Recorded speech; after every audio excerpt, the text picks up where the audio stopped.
Hi friends, అందరు good morning. మొదటిసారిగా ఎవరైతే నా ఛానల్ని చూస్తున్నారో తప్పకుండా సబ్స్క్రైబ్ చేయండి, బెల్ బటన్ క్లిక్ చేయండి. తెలుసు కదా, మీకు నచ్చితే కామెంట్ చేయండి, నచ్చకపోయినా కామెంట్ చేయండి, ఓకేనా. ఆజ్కి బాత్, ఆదాబ్ హైదరాబాద్, V6 వెలుగు, దిశ. ఈ పేపర్లో వచ్చిన వార్తలేంటి, వాస్తవాలేంటి అని తెలుసుకునే ముందు నేను రచించిన పొలిటిక్స్ పుస్తకంలో కేడీ నెంబర్ 1 ఎవరు కేడీ అనే ఒక విషయాన్ని నేను తెర మీద తీసుకొస్తాను. ఇది 62వ పేజీలో ఉంది, దయచేసి ఒకసారి వినండి. కేడీ నెంబర్ 1, దోచుకుంటారు, దాచుకుంటారు, దాగి ఉంటారు. అర్థమైందా? బాగా జాగ్రత్త వినండి. దోచుకుంటారు, దాచుకుంటారు, దాగి ఉంటారు. పలకరిస్తే పిలుపు ఉండదు, పలకరిస్తే ఉలుకు ఉండదు. మాటిచ్చిన మాటలు గుర్తుకుండదు. మాటలతో బుజ్జగిస్తారు, మమకరాన్ని కనబరుస్తారు, మైకంలో ముంచేస్తారు.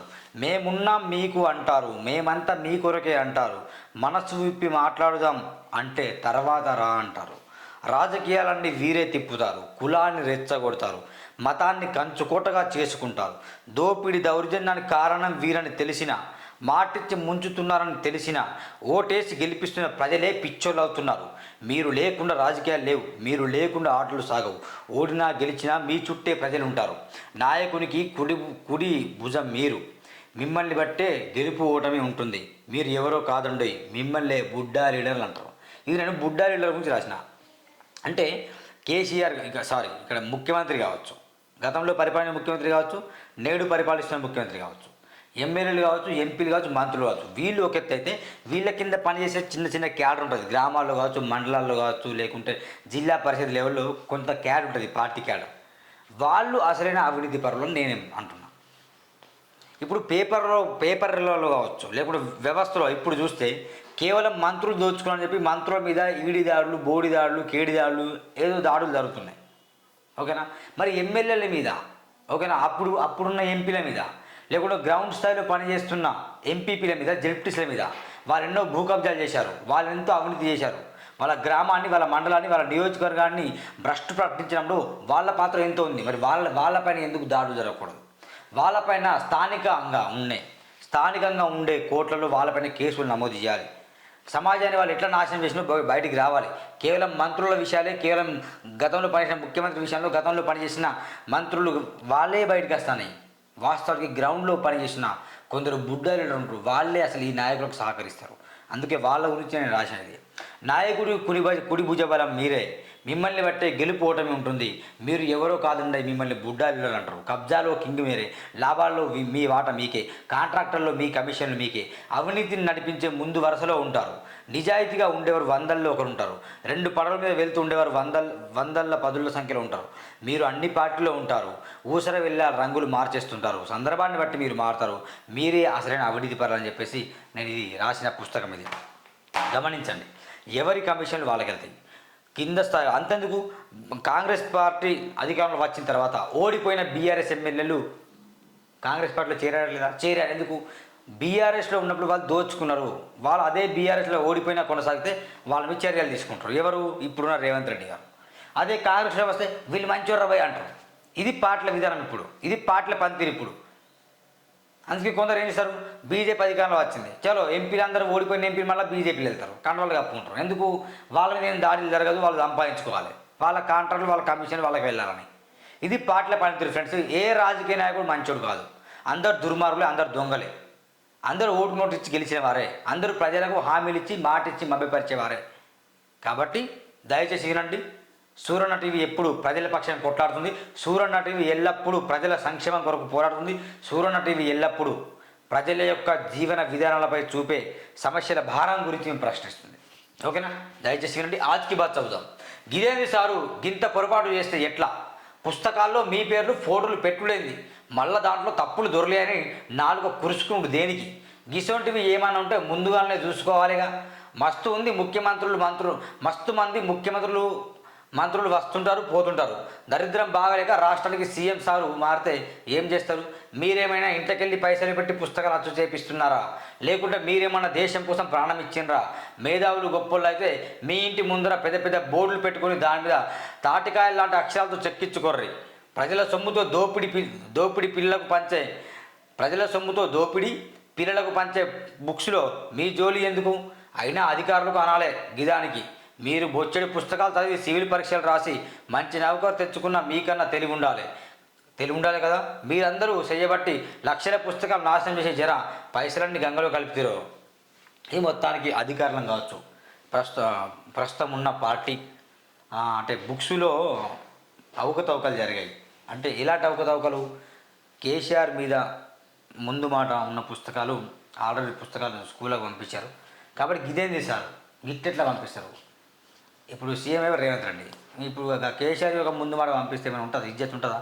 ఉండదు. అందుకని ఏం లేకుండా పంపిస్తానని ఈ పనితీరు. కాబట్టి అప్పుడున్న అధికారులు, అప్పుడున్న కేసీఆర్ గారి గురించి తలకాయలు లాంటి అక్షరాలతో ఇంటి ముందు పెట్టుకోవాలని పుస్తకాలు పెట్టడం అనేది ఆజ్కి బాత్ సందేశం. ఇటలీలో బిజీగా ప్రధాని, పలు దేశాధినేతలతో వరుస భేటీలు, వరుస ద్వైపాక్షిక సమావేశాలను పాల్గొంటున్న ప్రధాని. ఉక్రెయిన్ అధ్యక్షుడు జెలెన్స్కీతో మోదీ భేటీ. G7 సదస్సులో రష్యా ఉక్రెయిన్ యుద్ధం గురించే ప్రధానంగా చర్చ.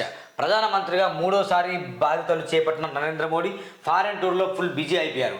లోక్సభ ఎన్నికల ఫలితాల తర్వాత తొలిసారి విదేశీ పర్యటనకు వెళ్ళిన ప్రధాని మోదీ వరుస సమావేశాలతో బిజీగా ఉన్నారు అంటూ ఒక వార్త. ఏడి శ్రీనివాసులు భూమాయజాలం. రంగారెడ్డి మేడ్చల్లో అవినీతి అనకొండ. సర్వే అండ్ ల్యాండ్ రికార్డులో అసిస్టెంట్ డైరెక్టర్ అరాచకాలు. సర్కారు భూములను కబ్జా కోర్లో కట్టబెడుతున్న ఆఫీసర్. అక్రమార్గం నుంచి అందిన కాడికి దోచుకుంటున్న వైనం. ఇది పెద్ద చూడండి. ఇది రంగారెడ్డి మేడ్చల్ జిల్లాలో అవినీతి అనకొండ. ఇది రంగారెడ్డి జిల్లా సర్వే అండ్ ల్యాండ్ రికార్డ్స్లో అసిస్టెంట్ డైరెక్టర్గా విధులు నిర్వహిస్తున్న కె శ్రీనివాసులు భూమాయాజాలకు పాల్పడుతున్నారు. గత కొన్నేళ్లుగా రంగారెడ్డి జిల్లాలో పనిచేస్తున్న ఈయన కబ్జా కూరలకు అండగా నిలుస్తూ కోర్టులు దండుకుంటున్నారు. సర్వే అండ్ ల్యాండ్ రికార్డ్స్ డిపార్ట్మెంట్లను పెత్తనం చెలాయిస్తూ భూముల హద్దులను మారుస్తున్నాడు. డబ్బులకు కుక్కుర్తిపడి ఒకరి భూముల హద్దులను మారుస్తున్నాడు. డబ్బుల కుక్కుర్తిపడి ఒకరి భూముల హద్దులను చెరిపి మరొకరికి అంటగడుతున్నాడు.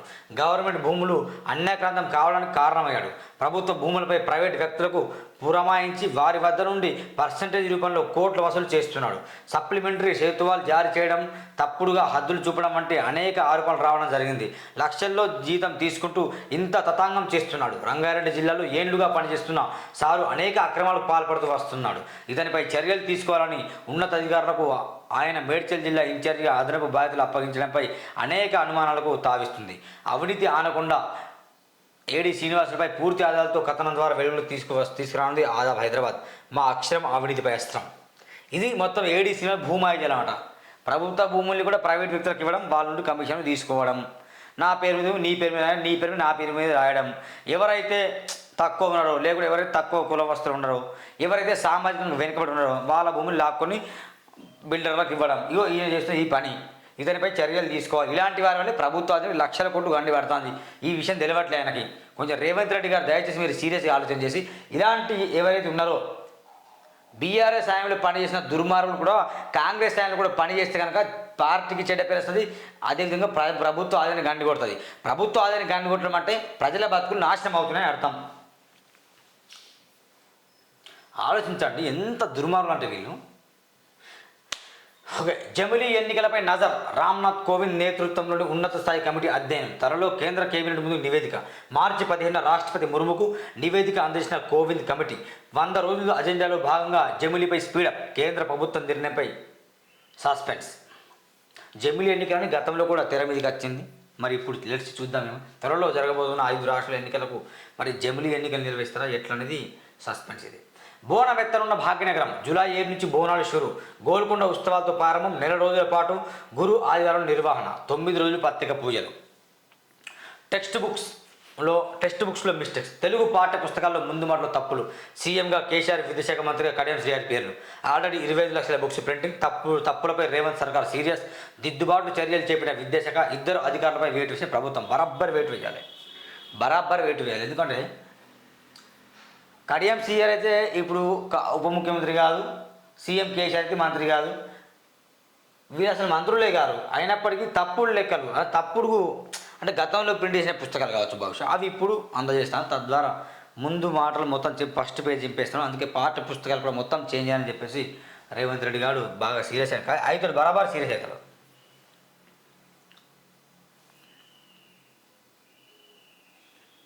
నేడే ఆఖరు నోరు మెదపని కేసీఆర్ కరెంటు కొనుగోళ్లపై బీఆర్ఎస్ అధినేతకు నోటీసులు ఇవాళతో ముగియనున్న గడువు మాజీ సీఎం వివరణపై సర్వత్రా ఉత్కంఠ. ఇవ్వండి ఫామ్ హౌస్లో ఏం చేస్తాను తిని తాగి అంటానమా? నీ మీద నోటీసులు నువ్వు చెప్పు చేరా ఏం చేస్తున్నావు చెప్పును. మా మీద మీ కొడుకు కేసేసింది నా మీద. అప్పుడు నేను తప్పించుకున్న ఆఖరికి నన్ను విడిపించిన ఘనుడు కూడా చాలా ఉన్నారు. అప్పుడు నేను ఎంతో బాధపడ్డా. అప్పుడు నేను నోటీసులు ఇచ్చారు నాకు, నేను వెంటనే వెళ్ళిపోయా. పోలీస్ కస్టడీలో ఉన్నా నేను. ఎందుకు నా మీదనే విపరీతంగా పోవటం. నేను తప్పులు చేసినట్టు నా మీదనే వాళ్ళు పోరాటం చేసిండు. నేనేమో సమస్యల కోసం పోరాటం చేస్తే నా మీద వీళ్ళు పోరాటం చేసిండు. ఇప్పుడు చూడు ఉచ్చు బిగిస్తా చూడు. Who is the black sheep? గొర్రెల పంపిణీ స్కామ్పై ఈడీ దూకుడు. ఇప్పటికే 6 అధికారులు అరెస్ట్. 1000 కోట్లకు పైగా అవినీతి జరగడం అనుమానాలు. నిన్న ఏమైందంటే 700 కోట్లకు పైగా జరిగిందని చెప్పారు. నేను గతం నుండి ఎప్పుడూ చెప్తున్నా, ఈ బీఆర్ఎస్ టైంలో 1000 కోట్ల అవినీతి కాదు, 1,00,000 కోట్ల అవినీతి జరిగింది. 1000 కోట్ల అవినీతి కాదు, 1,00,000 కోట్ల అవినీతి జరిగింది. కేవలం నా పుస్తకంలో ముందు చదివా, కబ్జాల్లో కింగ్ మీరే, కమిషన్లు వాట మీకే, ఎవరి దారులు వారే అని చదివా. కేవలం కేటీఆర్, హరీష్ రావు, కవిత వీళ్ళే కాదు అవినీతి పరులు. ఎవరైతే పార్టీలు మారి ఇప్పుడు కాంగ్రెస్ పార్టీలో వెళ్ళిల్లో వాళ్ళందరూ అవినీతి పరులే. వాళ్ళ మీద బరాబర్ చర్య తీసుకోవాలి, బాధ్యాప్తుగా వాళ్ళ మీద చర్య తీసుకోవాలని నేను డిమాండ్ చేస్తున్నా. ఎందుకంటే వీళ్ళేమో రాష్ట్ర స్థాయిలో స్కామ్ చేస్తే నియోజకవర్గ స్థాయిలో ఎమ్మెల్యేలు స్కామ్ చేసిండ్రు, పార్లమెంటు స్థాయిలో ఎంపీలు స్కామ్లు చేసిండ్రు, మండల స్థాయిలో ఎంపీటీసీలు జెడ్పీటీసీలు స్థాయిలు, గ్రామ స్థాయిలో సర్పంచులు స్కామ్ చేసిండ్రు. ఇదంతా మొత్తం తతంగం మొత్తం కింది నుండి పైన దాకా స్కామ్లు జరిగింది బీఆర్ఎస్ టైంలో. దాన్ని మొత్తం బయట తీయాలి. ఇక్కడ 1000 కోట్ల స్కామ్, గ్రామంలో కనీసం 5 లక్షల స్కామ్ జరుగుతుంది, మండలంలో 10 లక్షల స్కామ్ 10 కోట్ల స్కామ్ జరుగుతుంది, నియోజకవర్గంలో 100 కోట్ల స్కామ్ జరుగుతుంది, ఎంపీ పార్లమెంట్లో దాదాపు 500 కోట్ల స్కామ్ జరుగుతుంది, రాష్ట్ర స్థాయిలో 1000 కోట్ల స్కామ్, మొత్తం కలిపితే 1,00,000 కోట్లకు పైగా అవినీతి అధికారులు ఉన్నారు. స్కామ్ బరాబర్ చేసి చర్యలు చేపట్టండి, అన్ని చర్యలు చేపించాలి.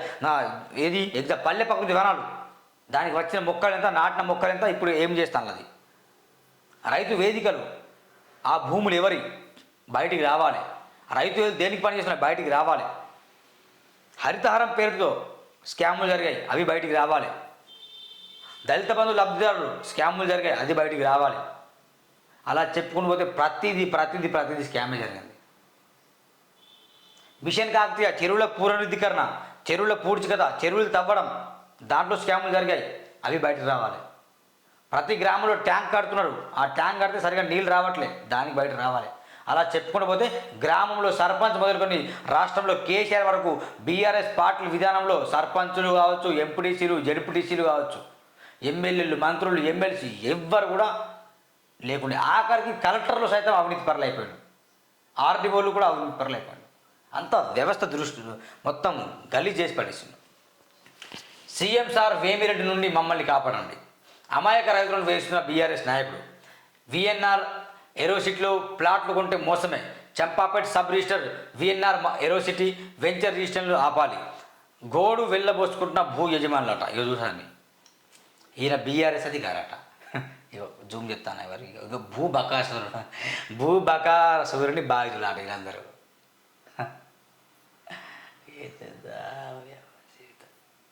అంతే ఇదంతా అదే వ్యవహారం. అందరు బీఆర్ఎస్ అవినీతి బయట రావాలి. దయచేసి రేవంత్ రెడ్డి గారు మీకు కూడా చెప్తున్నా, మీరు బీఆర్ఎస్ నుండి ఎవరన్నా కాంగ్రెస్లో వస్తే వాళ్ళ మీద చర్యలు తీసుకున్న తర్వాత చేర్చుకోండి.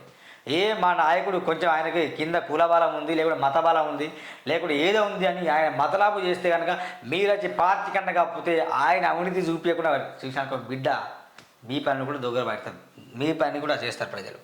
ఇట్లా చేయకండి.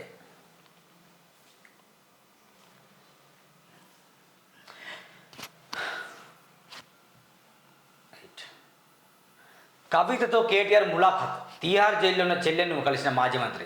యోగక్షేమాలు అడిగి తెలుసుకున్న కేటీఆర్. ఈ నెల 21 వరకు రిమాండ్ విధించిన రౌస్ అవెన్యూ కోర్టు. ఢిల్లీలోని తీహార్ జైల్లో ఎమ్మెల్సీ కవితతో ఆమె అన్న బీఆర్ఎస్ వర్కింగ్ ప్రెసిడెంట్ కేటీఆర్ ములాఖత్ అయ్యారు. కవిత యోగక్షేమాలను ఆయన అడిగి తెలుసుకున్నాడు. ఢిల్లీ మద్యం స్కామ్లో అరెస్ట్ అయిన కవిత అంటూ వార్త. వాస్తవానికి వేర్ ఈజ్ కేటీఆర్ అని నిన్న వార్త వచ్చింది. Here is KTR Tihar jail ఉన్నాడు. ఎందుకు వెళ్ళండి తీహార్ జైల్లో? మా పాప చెల్లెనికి వెళ్ళడానికి వెళ్ళాడు. కుటుంబ సభ్యులు ఎంత అవినీతి పర్లే కానీ కలవడం బరాబరే, జస్ట్ కలవాలి, తప్పులేదు. నెక్స్ట్, ఆంధ్రలో మంత్రులకు శాఖల కేటాయింపు. పవన్ కళ్యాణ్కు డిప్యూటీ సీఎంతో సహా పంచాయతీ గ్రామీణాభివృద్ధి శాఖలు, నారా లోకేష్కు ఐటీ ఎలక్ట్రానిక్స్ అండ్ కమ్యూనికేషన్, అచ్చెన్నాయుడికి వ్యవసాయ శాఖ, పయ్యావుల కేశవ్కు ఆర్థిక శాఖ, బంగళపూడి అనితకు హోంశాఖ, నాదెండ్ల మనోహర్కు పౌర సరఫరాల శాఖ, సత్యకుమార్కు వైద్య ఆరోగ్య శాఖలు కేటాయింపు. ఇదండి మొత్తానికి వచ్చిన దిశా కథనం. ఒకటే దిశా కథనానికి కేసీఆర్ ఉచ్చుబుగిస్తుంది. జమిలీ ఎన్నికలు ప్లస్ కవితం కలిసిన కేటీఆర్, టెక్స్ట్ బుక్లో మిస్టేక్స్, ఇవి మొత్తానికి ఆంధ్రలో శాఖలు. ఇది వచ్చిన ఆదాబ్ హైదరాబాద్ దినపత్రికలో ప్రధాన అంశాలు. ఒకసారి మనం V6 చూద్దాం. G7 దేశాల సమిట్, దేశాధినేతలతో మోదీ భేటీ. ఇటలీలో జరుగుతున్న G7 సమావేశాల్లో భాగంగా ప్రధాని నరేంద్ర మోదీ వివిధ దేశాధినేతలతో భేటీ అయ్యారు. శుక్రవారం ఇటలీ చేరుకున్న ఆయనకు ఆ దేశ ప్రధాని జార్జియా మేలోని స్వాగతం పలికారు. తర్వాత ఫ్రాన్స్ అధ్యక్షుడు ఇమ్మాన్యుయల్ మాక్రాన్తో మోదీ సమావేశారు. రక్షణ, న్యూక్లియర్ అండ్ స్పేస్ వంటి రంగాల్లో వ్యూహాత్మక భాగస్వామ్యం బలోపేతంపై వారిద్దరూ చర్చలు జరిపారు.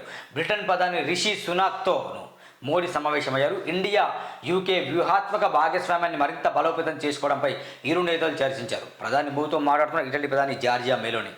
రుణమాఫీ కోసం ప్రభుత్వ భూములు కుదువ. పాడవుబడ్డ భూములను బ్యాంకులు తాకట్టు పెట్టి లోన్లు తీసుకొని భావిస్తున్న సర్కార్.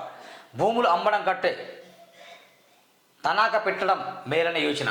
TGIAC ల్యాండ్ బ్యాంక్ నుంచి భూములు తీసుకోవాలని నిర్ణయం. రంగారెడ్డి, మేడ్చల్ జిల్లాలో రూపాయలు 48,000 కోట్ల విలువైన 700 ఎకరాల భూమి గుర్తింపు.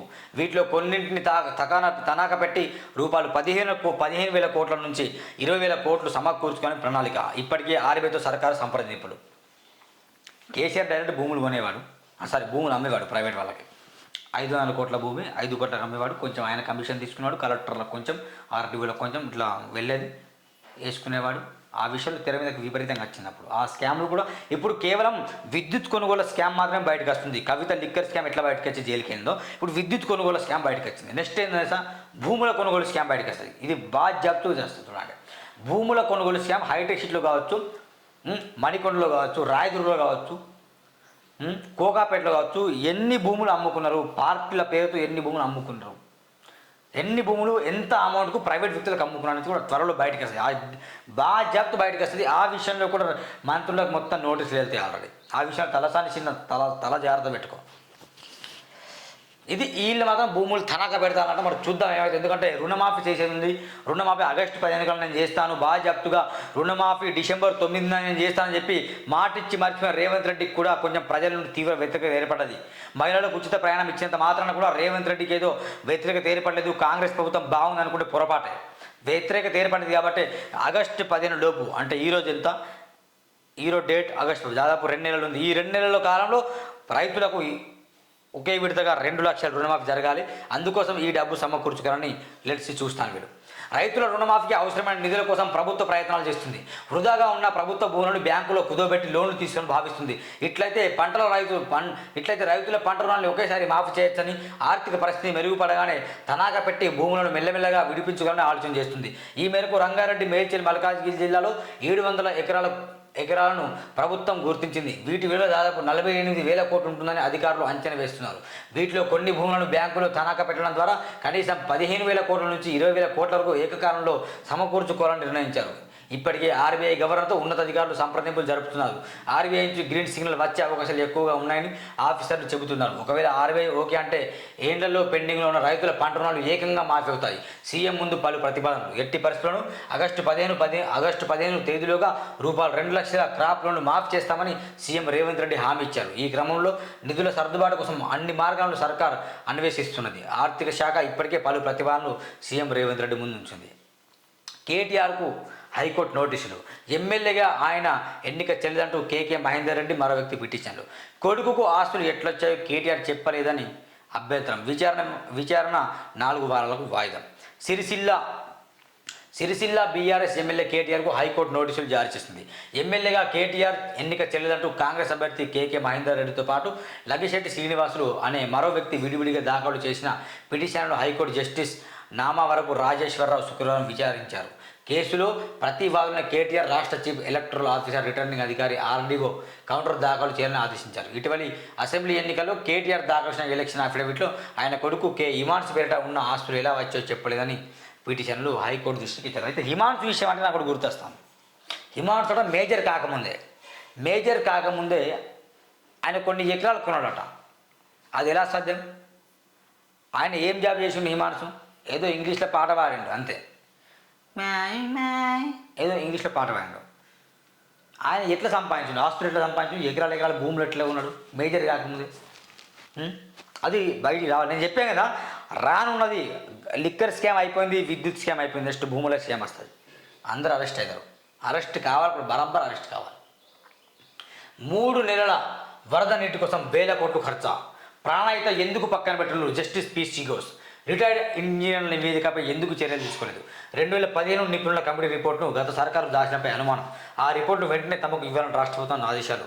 జల సాధనలో ఇంజనీర్లు, నిర్మాణ సంస్థల ప్రతినిధుల ఎంక్వైరీ, 7న కాళేశ్వరంపై ఎన్డీఏ ఫుల్ రిపోర్ట్ అందే అవకాశం. కాళేశ్వరం ప్రాజెక్టు నిర్మాణంపై జరిగిన అవకతవకలపై జస్టిస్ పీసీ ఘోష్ నేతృత్వంలోని జ్యుడిషియల్ కమిషన్ తన విచారణను స్పీడప్ చేసింది. అసలు ఆ ప్రాజెక్టు అవసరం ఎంత, దానికి పెట్టిన ఖర్చు, కడుతున్న వడ్డీలు, కలుగుతున్న ప్రయోజనాలు వంటి ఆర్థిక శాఖలపై ఆరాధిస్తుంది. తుమ్మిడి హేటి నుంచి గ్రావిటీ ద్వారా నీటిని తీసుకునే అవకాశం ఉన్న ప్రాణహిత చేల ప్రాజెక్టు కాదని, కాళేశ్వరంలో భాగంగా దిగువన 3 బ్యారేజ్లు కట్టి నీటిని ఎత్తిపోసిన అవసరం ఏమొచ్చిందని ప్రశ్నించింది. నేను ఈ విషయాన్ని బాగా సీరియస్గా ప్రశ్నిస్తున్నా. తుమ్మిడి హేటి నుండి గ్రావిటీ ద్వారా నీటిని తీసుకునే అవకాశం ఉంది. మా బార్డర్, మా విలేజ్ అక్కడనే ప్రాణహిత చేవలి ప్రాజెక్టు. ఒక్కసారి వీలుంటే తుమ్మిడి హేటిని సందర్శించండి. నిపుణులు తుమ్మిడి హేటిని సందర్శించండి. ఏదైతే జస్టిస్ చెప్తున్నాడో ఆ జస్టిస్ గారు తుమ్మిడి హేటిని సందర్శించండి. నిజాలు మీకు తెలుసాయి. ఎంత నీరు పారుతుంది తెలుసా? అటు మహారాష్ట్ర సరిహద్దు ప్రాంతాల నుంచి నీరు మనకు ప్రాణహిత చేవలి ద్వారా ఎంత బాగా పారుతుంది తెలుసా? చాలా బాగా పారుతుంది నీరు. కానీ గ్రావిటీ ద్వారా తక్కువ ఖర్చు చేయొచ్చు. అది అప్పటికే ప్రభుత్వం 38,000 కోట్లు ఎంతో ఖర్చు పెట్టింది, మొత్తం తవ్వింది, పొక్లిన్లతోని కావచ్చు, తవ్వేసి వృధాగా వదిలేసింది. ఇప్పుడు కొన్ని గ్రామాలకు తుమ్మిడి హేటి ప్రాజెక్టు ఇట్లా కట్టడం ద్వారా కొన్ని గ్రామాలకు రవాణా ఆగిపోయినాయి, బస్సులు వెళ్ళట్లే. ఎందుకంటే ఆ ప్రాజెక్టు అడ్డు వస్తుంది, రోడ్డు నిర్మాణం జరగట్లే. 2 లక్షల ఎకరాలకు ఆదిలాబాద్ జిల్లాకు, కేవలం ఆదిలాబాద్ జిల్లాలకు 2 లక్షల ఎకరాలు నీరు అందిస్తే కనుక 3 పంటలు పండిస్తారు. ఇప్పుడు ఆదిలాబాద్ జిల్లాలో 1 పంట వేస్తారు, మహా అయితే 2 పంటలు వేస్తారు. అదైనా అతి కష్టం మీద 3 పంటలు వేయట్లేదు. ఆల్మోస్ట్ తూర్పు వరంగల్ జిల్లా కావచ్చు, లేకుంటే మెదక్ కావచ్చు, సంగారెడ్డి కావచ్చు, ఈ జిల్లాలో 3 పంటలు వేస్తారు. కానీ మా జిల్లాలో అంత వసతులు ఉన్నా కానీ వేయట్లేదు. ఎందుకంటే మా జిల్లాలో గతంలో పరిపాలించిన ఎమ్మెల్యేలు చాలా దుర్మార్గంగా పనిచేశారు. ఎగ్జాంపుల్ చెప్పుకుంటే కనుక 001 సిరిపూర్ నియోజకవర్గం ఎమ్మెల్యే కోనడు కోనప్ప గారు మరి ప్రాణహిత చేవెళ్ళ తరలిస్తున్నాయని ఏం చేసిండు? ఒక్కసారి నోరు మెదిపిండా? పక్కనే ఉన్న దుర్గం చిన్నయ్య బెల్లంపల్లి ఎమ్మెల్యే, ఆయన ఏం చేసిండు? మంచిర్యాల ఎమ్మెల్యే దివాకర్ ఇప్పుడు ఆయన ఏం చేసిండు? బాల్కా సుమన్ చెన్నూరు ఎమ్మెల్యే ఆయన ఏం చేసిండు? ఆసిఫాబాద్ ఎమ్మెల్యే అప్పుడు ఎవరు అత్రం సక్కు ఆయన ఏం చేసిండు? ఐకేరెడ్డి అలవల నిర్మల్ ఆయన ఏం చేసిండు? మంత్రి కదా ఆయన. ఈ 7 ఎమ్మెల్యేలు ఏం చేసిండు? మంత్రులు ఏం చేసిండు నేను ప్రశ్నిస్తున్నా. వీళ్ళ వల్లే నాశనమైంది. వీరు నోరు మెదపలే. మా జిల్లాకు అన్యాయం జరుగుతుంది భయ్, మా జిల్లాకు అన్యాయం చేస్తున్నాడు భయ్ అని నోరు మెదిపితే ఏమవుతుండే? ప్రాణహిత చేవెళ్ళ అప్పుడే అవుతుండేగా.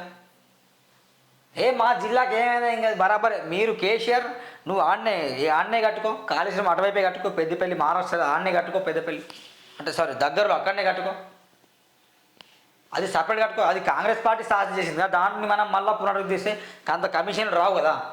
ఇది అసలైన సార్ నేను చెప్తున్నా జస్టిస్ గారికి, ఇది ఒరిజినల్. ఇది కమిషన్ల కోసమే కాళేశ్వరం కట్టిండు.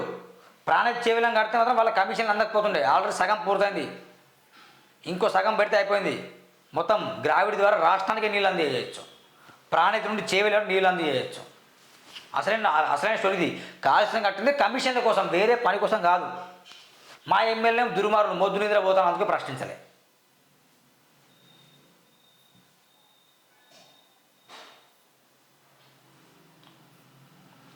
మళ్ళీ డిఆర్పీ మీటింగ్, జిల్లా అభివృద్ధి సమీక్ష సమావేశాలు నిర్వహించాలని సర్కారు నిర్ణయం. ఇప్పటికే ఉమ్మడి జిల్లాలకు ఇన్ఛార్జ్ మంత్రుల నియామకం, జిల్లా స్థాయిలో పరిష్కరించాలని సమస్యలు సీఎం దృష్టికి తెచ్చేందుకు అవకాశం.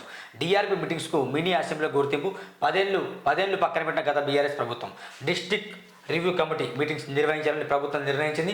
గతంలో ఉమ్మడి ఏపీలో కాంగ్రెస్ హయాంలో జిల్లా అభివృద్ధి సమీక్ష సమావేశాలు నిర్వహించగా ప్రత్యేక రాష్ట్రంలో గత బీఆర్ఎస్ సర్కార్ 10 ఏళ్ల పాటు వాటిని పక్కన పెట్టింది. ఇప్పుడు వాటిని పునరుద్ధరించాలని ప్రభుత్వం భావిస్తున్నది. ప్రస్తుతానికి 10 ఉమ్మడి ఆదిలాబాద్ జిల్లాల ప్రతిపాదికన డిఆర్పీ మీటింగ్స్ నిర్వహించాలనే ఆలోచనలో ఉన్నట్టు తెలుస్తుంది. దీనికి సంబంధించిన విధి విధానం త్వరలోనే విడుదల చేయనున్నట్టు అధికారిక వర్గాలు వెల్లడించాయి. గతంలో డిఆర్పీ మీటింగ్లకు మినీ అసెంబ్లీ సమావేశాలకు గుర్తింపు ఉండేది. జిల్లా పరిషత్ సమావేశాల్లో ఎమ్మెల్యే స్థాయిలో పరిష్కారం కానీ ప్రధాన సమస్యలు, వివిధ కారణాలతో పెండింగ్ ఉన్న సమస్యలు, పనులు, కావలసిన నిధులపై ఇన్ఛార్జి మంత్రుల సమక్షంలో సమగ్రంగా చర్చించి సీఎం దృష్టికి తీసుకెళ్లి పరిష్కరించడమే డిఆర్పీ మీటింగ్ లక్ష్యం.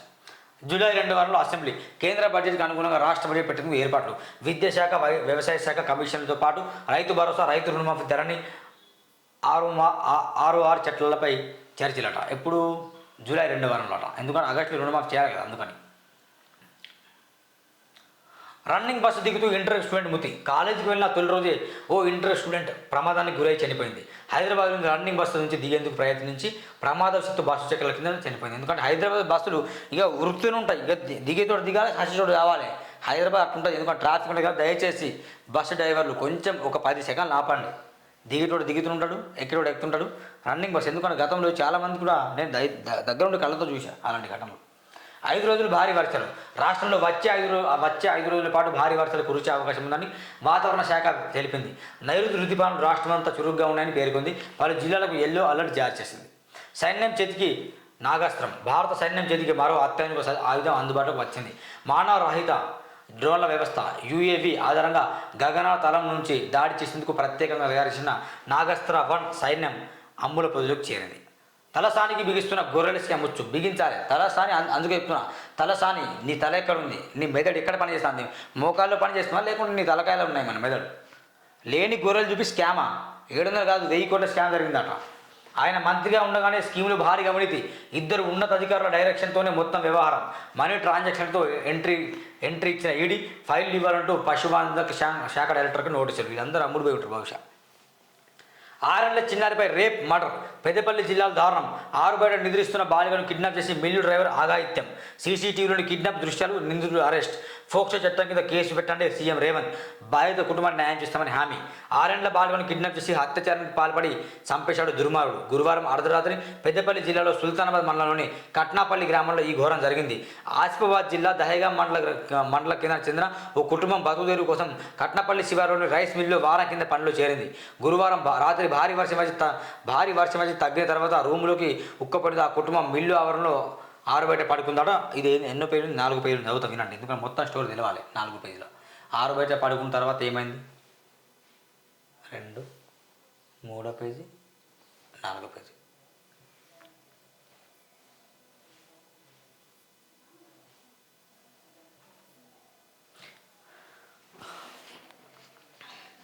ఆరేళ్ల బాలికను కిడ్నాప్ చేసి అత్యాచారానికి పాల్పడి చంపేశాడు దుర్మార్గుడు. గురువారం రాత్రి పెద్దపల్లి జిల్లా సుల్తానాబాద్ మండలంలో కట్నపల్లి గ్రామంలో ఈ ఘోరం జరిగింది.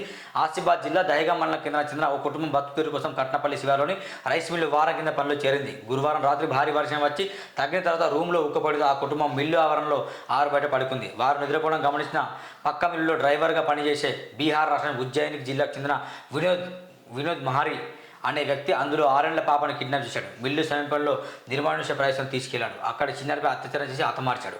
పాప కనపడడం లేదని తల్లిదండ్రులు తోటి కార్మికులతో కలిసి గాలించిన గడ్డి పొదల్లో బాలిక మృతదేహం లభించింది. వినోద్ మారి బాలికను కిడ్నాప్ చేసి తీసుకెళ్తున్న దృశ్యం సీసీ కెమెరా రికార్డ్ అయింది. కార్మికులు బాలిక తల్లిదండ్రులు నిందితులను పట్టుకొని పోలీసులకు అప్పగించారు. పెద్దపల్లి డీసీపీ డాక్టర్ చేతన, ఏసీపీ జి కృష్ణ సంఘటన స్థలం సందర్శించారు. బాధిత కుటుంబాన్ని ఫిర్యాదు చేసి పోలీసులకు అప్పగించారు. ఇది మొత్తానికైతే సంబంధించిన ఇదే అండి. మొత్తానికి తెలంగాణలో వచ్చిన ఆదాబ్ హైదరాబాద్ కావచ్చు, V6 వెలుగు. ఇప్పుడు మనం దిశ చూద్దాం. 1 minute బ్రేక్ ఇస్తున్నాం.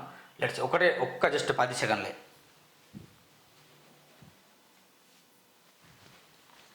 దిశలో సేమ్ బాలికపై లైంగిక దాడిన ఒకటి.